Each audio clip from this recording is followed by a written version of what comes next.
Monetary policy is controlled by the Federal Reserve, also known as the Fed. If the economy is in a recession, the Federal Reserve could use open market operations to help tweak this economy.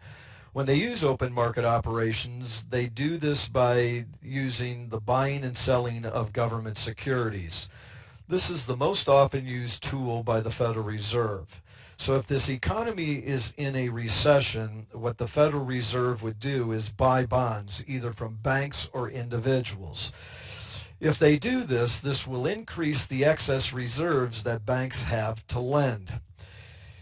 If banks end up lending these excess reserves, then this increases the money supply. And as the money supply increases, this decreases the nominal interest rate. So as the money supply increases, the nominal interest rate goes down.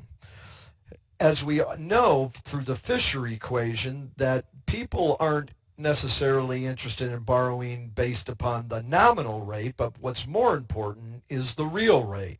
So the Fisher equation is the nominal rate is equal to the real rate plus the expected inflation rate, which is indicated by the symbol which looks like pi. So if the nominal interest rate goes down and people expect then the economy to get better, this will push the inflation rate up. And so the expected inflation rate now goes up. And if the nominal interest rate is going down and the expected inflation rate is going up, then obviously the real rate goes down. So we're going to go ahead and put an investment demand curve in here. As the Federal Reserve now increases the money supply by buying bonds, increasing excess reserves, and banks are lending these excess reserves, the nominal interest rate is going down and the real rate is going down. Notice as the real rate is going down, the quantity of investment now goes up. As the quantity of investment goes up, then this will increase aggregate demand, shifting it to the right. As aggregate demand shifts to the right, then real GDP increases.